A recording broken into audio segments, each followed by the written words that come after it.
जय श्री श्याम हारे के सहारे की जय हो। राजस्थान ये वो जगह है जहाँ बाबा श्याम कण कण में बसते हैं।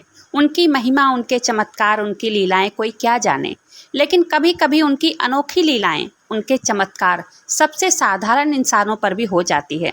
आज के जो चमत्कार की कहानी आई है वो वहीं के प्रसाद बेचने वाले एक व्यक्ति की है। चमत्कार की कहानी सुनने के लिए वीडियो पर अंत तक बने रहें और वीडियो पसंद आए तो वीडियो को लाइक करें। अपने ही चैनल मैजिक उपाय को सब्सक्राइब जरूर से करें। तो चलिए वीडियो पर आगे बढ़ते हैं। इनका नाम विकास है। ये बहुत ही साधारण परिवार से थे। इनकी गांव में थोड़ी बहुत ज़मीन थी और वहाँ इनके माता पिता गाय भैंस का दूध निकालकर बेचते थे। इनके वहीं बाबा खाटू श्याम मंदिर से थोड़ी दूर पर ही एक छोटी सी मिठाई की दुकान है जिनका वो रेंट भी भरते थे। इनकी पत्नी का नाम राधा है। वो बहुत ही समझदार और किसी भी परिस्थिति में रहने वाली महिला थी। अगर घर में खाने को कुछ ना भी रहता तब भी वो बिना किसी से कहे गुजारा कर लेती थी। वो बाबा श्याम की बहुत बड़ी भक्त थी। उनकी भक्ति उनका पूजा पाठ करती थी। तब वहाँ मिठाई की दुकानों में काम करते करते काफ़ी टाइम हो चुका था। विकास जी अपने पिताजी से कहने लगे कि सिर्फ मिठाई की दुकान से गुजारा नहीं चल पा रहा है। हमारी मिठाई की दुकान मंदिर से बहुत दूर है। तब सभी भक्त मंदिर के पास वाली दुकान से ही प्रसाद खरीदते हैं। तब विकास जी ने कहा, मैं दिल्ली जा रहा हूँ, वहाँ काम करूँगा और आप दुकान संभाल लीजिए। तब उनके पिताजी ने कहा, ठीक है बेटा, चले जाओ। बाबा श्याम तुम्हारा हरदम सहारा बने रहेंगे। बाबा श्याम तुम्हारा साथ देंगे। तब विकास जी दिल्ली आ गए और अपनी पत्नी को भी साथ ले आए। यहाँ पर उन्होंने एक किराए का कमरा ले लिया। फिर उन्होंने काम ढूंढना शुरू किया। तब उनको पहली नौकरी मिली श्याम प्रॉपर्टीज में। यह एक प्रॉपर्टी डीलिंग कंपनी थी जिसके मालिक थे अविनाश जी। अविनाश जी एक ऐसे इंसान थे जिनका नाम प्रॉपर्टी बाजार में बहुत ही सम्मान से लिया जाता था। उनकी कंपनी दिल्ली के पॉश इलाके से लेकर मध्यवर्गीय कॉलोनी तक की हर जगह प्रॉपर्टी डील करती थी। उनका ऑफिस किसी हवेली से कम नहीं था। हर तरफ बाबा श्याम की तस्वीर और 3 बाण की तस्वीर लगी थी। रोज सुबह पूजा, प्रार्थना, आरती रोज होती थी। विकास जी को 1 महीना हुआ था नौकरी मिले। उनका काम था लोगों को प्रॉपर्टी के पर्चे बांटना और क्लाइंट को ऑफिस तक ले आना। ऑफिस में उन्हें काम समझाया गया था कि अगर तुम 100 लोगों को पर्चे बांटोगे और उसमें से अगर 10 लोग भी ऑफिस में आ गए तो तुम्हारी ज़िंदगी बदल जाएगी। यह सुनकर विकास जी के मन में बड़े बड़े सपने जाग गए थे। पहले तो उन्हें लग रहा था कि काम बहुत आसान है, बस लोगों को पर्चे बांटने ही तो हैं। उसमें से कुछ लोग तो ज़रूर ही आएंगे, तनख्वाह लाखों में हो जाएगी। लेकिन कोई भी काम इतना आसान कहाँ होता है। शहर की भीड़ भाड़ में कोई भी पर्चे लेने को तैयार नहीं था। शहर की भीड़ भाड़ में लोग इतना व्यस्त थे कि कोई पर्चा लेता ही नहीं था और कोई लेता तो बिना पढ़े मोड़ कर फेंक देता था। विकास जी के मालिक की ज़िंदगी किसी चमत्कार से कम नहीं थी। कुछ साल पहले तक तो वो छोटे मोटे प्रॉपर्टी एजेंट थे। जब उन्हें पता चला कि विकास जी राजस्थान से आए हैं, उसी गांव से आए हैं जब बाबा श्याम का जहां मंदिर है, तब उन्होंने अपने बारे में उन्हें बताया। उनके सेठ जी ने उनसे कहा कि मैं कितनी मेहनत करता था लेकिन मुझे कामयाबी नहीं मिल रही थी। तब उनके सेठ जी का दोस्त उन्हें खाटू धाम ले गया था। तब वो जहाँ भक्तों की हर पुकार सुनी जाती है। तब विकास जी के सेठ जी ने अपनी पहली अर्जी लगाई थी बाबा श्याम के सामने। उन्होंने लिखा था अर्जी में, मेरे परिवार को सुख शांति दे दो बाबा श्याम, और मेरे काम को ऐसा बना दो कि मैं दूसरों की मदद कर सकूं। उस दिन के बाद से उनकी पूरी जिंदगी बदल गई। एक बड़ी कंपनी के मालिक बन गए थे। आज उनके पास न सिर्फ पैसा था बल्कि समाज में इज्जत और लोगों का प्यार भी था। उनके सेठ जी का ये मानना था कि उनकी सारी सफलता बाबा श्याम की कृपा से है। वो कहते हैं कि सच्चे दिल से तुम एक बार मांगो तो वो ज़रूर देते हैं, बल्कि तुम्हें 2 गुना देते हैं। उनके ऑफिस में हर सुबह जय श्री श्याम का जाप होता था। कर्मचारी भी उनकी भक्ति से प्रभावित होते थे। उनके सेठ जी का व्यवहार इतना सरल था, उदार था कि वो हर कर्मचारी का नाम याद रखते थे। उनका मानना था कि ये कर्मचारी मेरा परिवार है, अगर ये मेहनत करेंगे तो बाबा हम पर सब पर कृपा करेंगे। उनके सेठ जी की ये उदारता एक किस्सा भी है पूरे ऑफिस में जो कि मशहूर था। एक बार एक कर्मचारी की माँ बीमार थी तो उनके सेठ जी ने न केवल उनका इलाज करवाया था बल्कि उनको 3 महीने की तनख्वाह एडवांस में दे दी थी। वो कहते थे, बाबा श्याम भी तभी देते हैं जब हम भी हारे हुए की मदद करते हैं। तब उनके मालिक कहते हैं, विकास तू तो उस गांव से आया है, उस मिट्टी से आया है जहां पर मुझे रंग से राजा बनाया है, जहां पर रंग से राजा बनाने वाला मंदिर है। तू मन लगाकर काम कर बेटा, तू एक दिन जरूर सफल होगा।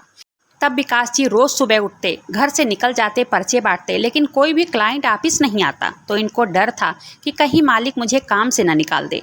फिर निराश होकर घर जाते। ऐसे ही नौकरी का 1 महीना पूरा हो गया। उनकी पत्नी उन्हें समझाती कि तुम निराश न हो, सब ठीक होगा। एक रात विकास जी निराश होकर घर आए। उन्होंने अपनी पत्नी से कहा, मुझे नहीं लगता कि मैं ये काम कर पाऊंगा। तब उनकी पत्नी ने उन्हें हिम्मत दिया कि बाबा श्याम पर भरोसा रखो। तब विकास ने कहा, तुम सही कह रही हो, मैं और मेहनत करूंगा। महीने का आखिरी दिन था। ऑफिस में तनख्वाह बांटी जा रही थी। विकास जी उदास थे। उन्होंने सोचा कि शायद उन्हें आधी ही तनख्वाह मिलेगी, क्योंकि उनकी कोई डील हुई ही नहीं थी। ऑफिस में माहौल उत्साहपूर्ण था। सभी कर्मचारी अपनी अपनी तनख्वाह ले रहे थे और विकास जी एक कोने में उदास खड़े थे। तभी विकास जी के सेठ जी आए और विकास जी से कहा कि क्या हुआ, आज इतना उदास क्यों हो। तब विकास जी ने शर्मिंदगी से सर झुकाते हुए बोला, सर मैंने बहुत मेहनत की, लेकिन एक भी क्लाइंट नहीं ला पाया। तब उनके सेठ जी ने कहा कि तुम परेशान मत हो, अभी पहला महीना ही है। पहला महीना सीखने का महीना होता है। धीरे धीरे तुम काम सीख जाओगे। तुम मेहनत करो, बाबा श्याम सब देख रहे हैं। आज नहीं तो कल तुम मेहनत करो, तुम्हारी मेहनत रंग लाएगी। फिर उन्होंने सभी कर्मचारी से उनके लिए ताली भी बजवाई और कहा, ये जल्द ही कुछ बड़ा करेगा। उनके सेठ ने पूरी तनख्वाह विकास जी को दी। तब विकास जी रो पड़े और उनके पैर छूने लग गए। तब उनके सेठ जी ने उन्हें रोक लिया।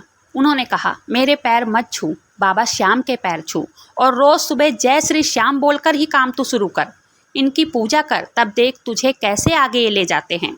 अगले महीने विकास ने और मेहनत की। रोज सुबह उठकर बाबा श्याम की पूजा करके रोज सुबह सड़कों पर निकल जाते और उनका व्यवहार इतना अच्छा था कि धीरे धीरे क्लाइंट उनसे जुड़ने लगे। उस महीने उन्होंने 10 लोग को ऑफिस में बुलाए और उनमें से 2 लोगों ने प्रॉपर्टी की बुकिंग भी की। इनकी मेहनत रंग लाई। इनको उस महीने 25,000 रुपये मिले, 15,000 रुपये तनख्वाह और 10,000 रुपये कमीशन। तब एक दिन ऑफिस में बहुत हलचल थी। विकास जी के सेठ ऑफिस में आए थे और वो खाटू धाम जा रहे थे और वो एक चांदी का मुकुट बाबा श्याम को चढ़ाने के लिए लाए थे। तब सभी लोग उसे देख रहे थे। उस समय सेठ जी की पत्नी भी उनके साथ आई थी।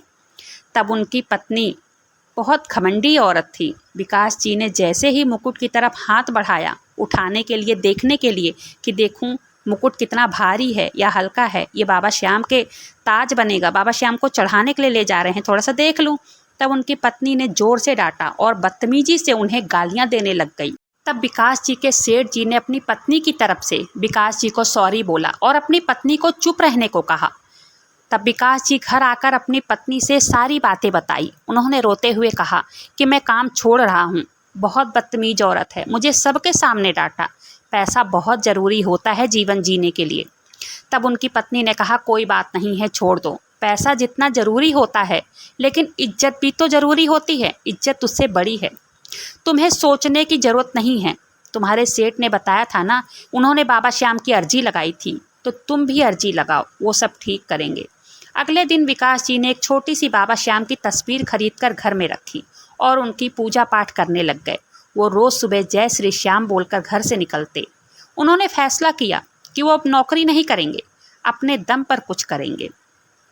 एक दिन वो एक छोटे से चाय की दुकान पर चाय पी रहे थे। तब वहाँ एक व्यक्ति इनसे कहते हैं कि तुम प्रॉपर्टी डीलिंग का काम करते हो ना, मेरे एक दोस्त को दुकान खरीदनी है और हाँ, एक फ्लैट भी मुझे खरीदना है। तब विकास जी ने कहा, मैं तो तुम्हें नहीं जानता हूँ, तुम मुझे कैसे जानते हो। तब वो कहने लगा कि मैंने एक दिन तुम्हें पर्चा बांटते हुए देखा था। तब उन्होंने उनका नंबर लिया और डीलिंग करवा दी। तब उन्हें 30,000 रुपये का कमीशन मिला। उन्होंने अपने घर को ही ऑफिस बना लिया। वह दिन रात लोगों से मिलते, उनकी ज़रूरतें समझते और छोटी मोटी डीलिंग करवा के कमीशन कमाते। तब ऐसे ही कई महीने बीत गए और एक दिन उनके पास ऐसा क्लाइंट आया जो कि रिटायरमेंट था। उनको 200 गज की ज़मीन चाहिए थी। वो उनकी डीलिंग करवा के 1.5 से 2 लाख रुपए का कमीशन उन्हें मिल गया। वो अपनी पत्नी से कहने लगे कि हम भी बाबा श्याम को मुकुट चढ़ाएंगे, सब दिया लिया उन्हीं का है। तब उनकी पत्नी वो दोनों सोनार के पास पहुंच गए। 2 लाख रुपए का उन्होंने सोने का मुकुट बाबा श्याम के लिए बनवाया। तब सुनार कहने लगे कि विकास, तुम ऐसे पहले आदमी हो जो बाबा श्याम के लिए सोने का मुकुट बनवा रहे हो। सब चांदी का क्यों बनवाते हैं। तब विकास जी ने कहा, सब उन्हीं का दिया लिया है। आज मैं जो कुछ भी हूँ सब उन्हीं की वजह से हूँ। साल भर में उन्होंने पासा पलट दिया है। साल भर पहले मैं क्या था, आज साल भर के बाद उन्होंने मुझे लखपति बना दिया है। आज मेरे पास घर है, पैसा है, सब कुछ है। अपने सेठ जी के ऑफिस जाकर वो सोने का मुकुट दिखाया उन्होंने। तब उनकी पत्नी को जब यह बात पता चली, उनके सेठ जी के पत्नी को, तब वो इनसे घर आकर इनसे माफ़ी मांगने लग गई। उन्होंने कहा कि मैं अपने बर्ताव के लिए माफ़ी मांग रही हूँ। घमंड में अंधी हो चुकी थी। मेरे बाबा श्याम अमीरों के भी हैं और गरीबों के भी हैं। कब किसे राजा बना दें ये किसी को पता नहीं चलता, और कब राजा को भिखारी बना दें ये कोई नहीं जानता। मैं बाबा श्याम के दरबार में जाकर ज़रूर माफ़ी मांगूंगी। तब विकास जी और उनकी पत्नी बाबा श्याम के मंदिर अपने माँ बाबूजी के साथ पहुँच गए और बाबा श्याम को सोने का मुकुट चढ़ाया। पूरे गांव में ये हलचल हो गई कि फलाने का बेटा बाबा श्याम को सोने का मुकुट चढ़ाया है। बाबा श्याम का चमत्कार कब किसके साथ कैसे होता है ये कोई नहीं जानता। तो विकास जी के जीवन में हुई बाबा श्याम के चमत्कार की सत्य घटना यहीं पर समाप्त होती है। बाबा श्याम के चमत्कार की ऐसी घटना हर आए दिन सुनने को मिलती है। अगर वीडियो पसंद आए तो वीडियो को लाइक करें, अपने ही चैनल मैजिक उपाय को सब्सक्राइब जरूर से करें। बाबा श्याम नाम का जयकारा जरूर से लगाइएगा। मिलते हैं फिर ऐसी किसी वीडियो के साथ, तब तक के लिए जय श्री श्याम, हारे के सहारे की जय हो।